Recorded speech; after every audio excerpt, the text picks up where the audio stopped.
Hello! Hey guys, how we doing today? Got another episode of Player of the Day for you today.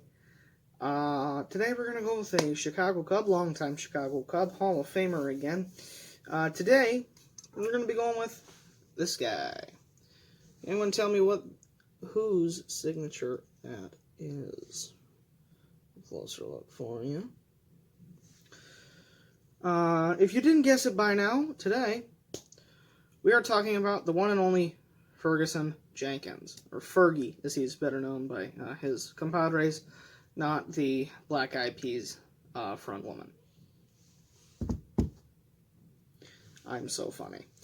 So today we're going to be talking about Fergie, and yes, I did meet him at CubsCon. You can check that out on my CubsCon video. I did meet him there. I got this autograph from him. He has an amazing autograph. It's just very recognizable. And he was really cool. He was a nice guy. I got to talk to him for a minute. So, nice guy. Like Fergie Jenkins. So, Fergie Jenkins' career slash. He is a pitcher. He batted and threw right. He was a righty through and through. He was born in Chatham, Canada, in 1942, December 13th. He is a Hall of Famer, a Cy Young Award winner, and a three-time All-Star. He wore numbers 46 and 30 for the Philadelphia Phillies, number 31 for the Boston Red Sox, and number 19, 31, and 31 for the Chicago Cubs. His career slash, he had an 84.2 career wins above replacement. He went 284 and 226 career lifetime with an ERA of 3.34. He pitched in 664 games, started 594 of them, saved 7 of them, threw 4,502 third innings pitched, struck out 3,192, only 8 away from 3,200 strikeouts, and a career walks plus hits over innings pitched of 1.142, or whip, if you prefer to say it that way. Again, as I just said, he played with 4 teams. I apologize, I forgot about the Texas Rangers. He did play for the Texas Rangers. So he pitched in Boston for 2 years, Philadelphia for 2 years, Texas for 6 years, and he spent most of his career with the Chicago Cubs for 10 years. He made his debut in 1965 for the Philadelphia Phillies at the age of 22, and retired in 1983 at the age of 40. So, as I just mentioned, he was a Cy Young Award winner. He won that Cy Young in the year 1971 here in Chicago with the Chicago Cubs.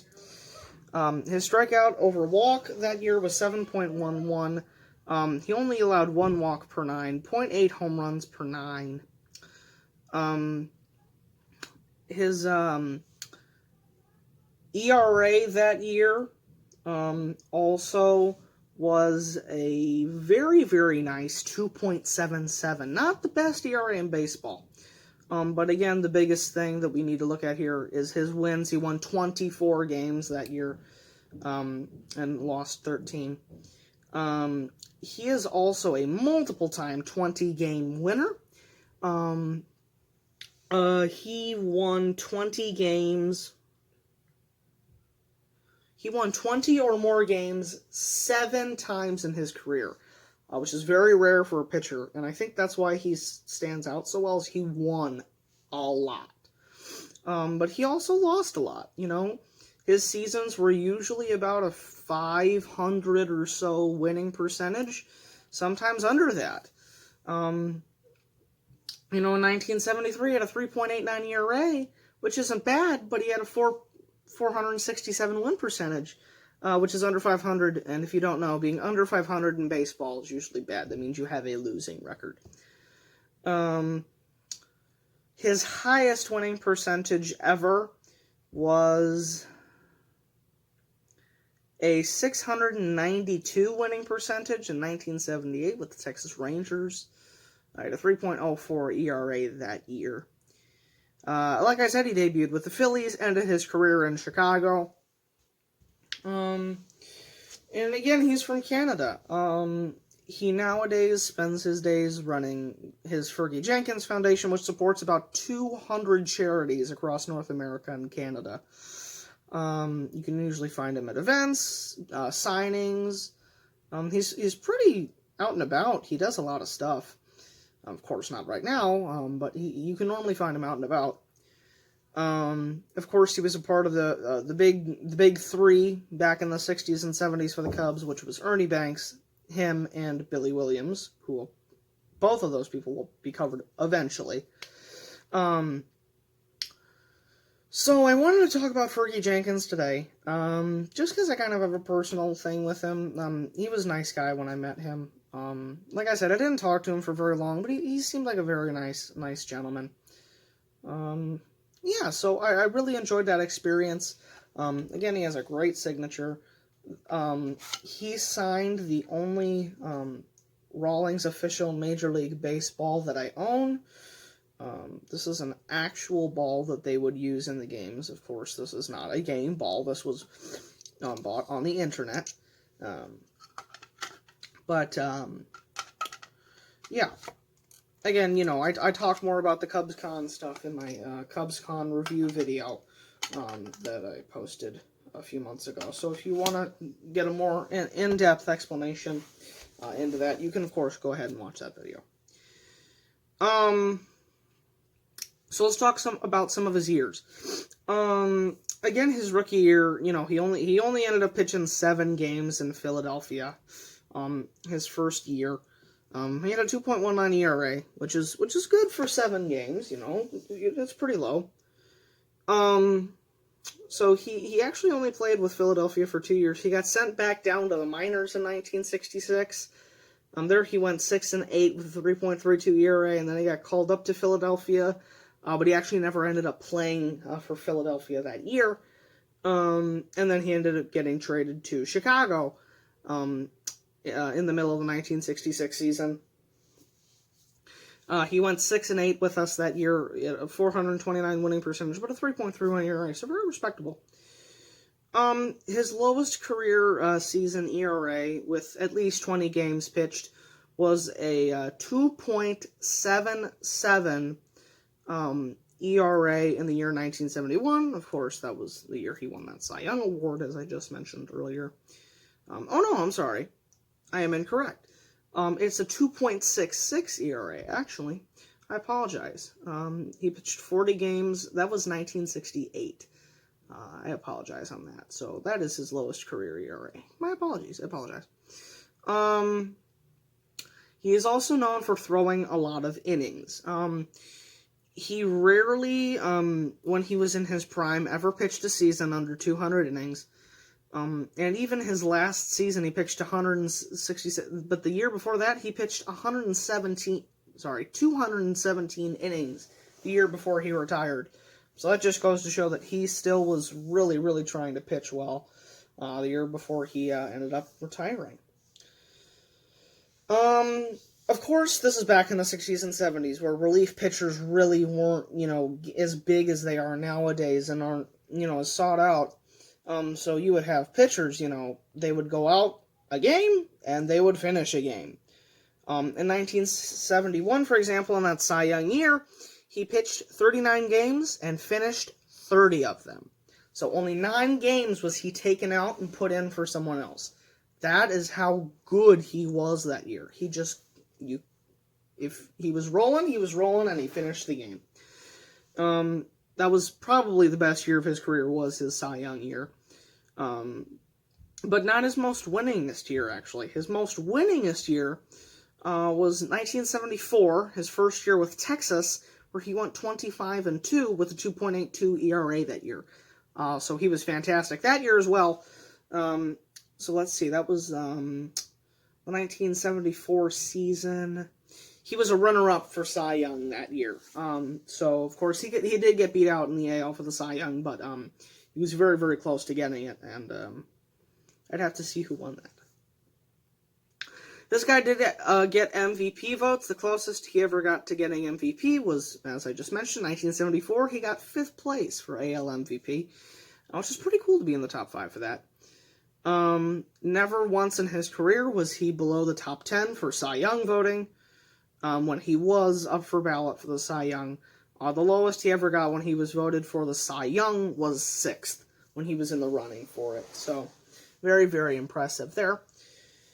Like I said, that Cy Young year, not only was a big year for him in ERA stuff in general, but it was also a big year for him in strikeouts. He had, for every walk he issued, he struck out 7.11 batters. And his K per 9 that year was 7.3, and his walk per 9 was 1. So, extremely good. Didn't allow home runs. His hit per 9s were always up there. They were never really anything too crazy low. The lowest he ever had was about a 7.2. And the year he won that Cy Young Award, his hits per 9 was actually 8.4. But that's not really a stat we look at too much. We can look here. By the way, I use Baseball Reference for most of my research purposes. If you ever want to go on there and look up a certain player, they have all players from any era, any time, no matter how long they played on there. You could probably even find, I don't know, who was the guy who only pinch ran for the A's that year. You could probably find his Baseball Reference page. He literally only pinch ran. There's a YouTube video about it. Go search Athletics Pinch Runner, or Athletics Only Pinch Runner, and you'll probably find the video on him. Okay, anyways, we were talking about strikeouts that year.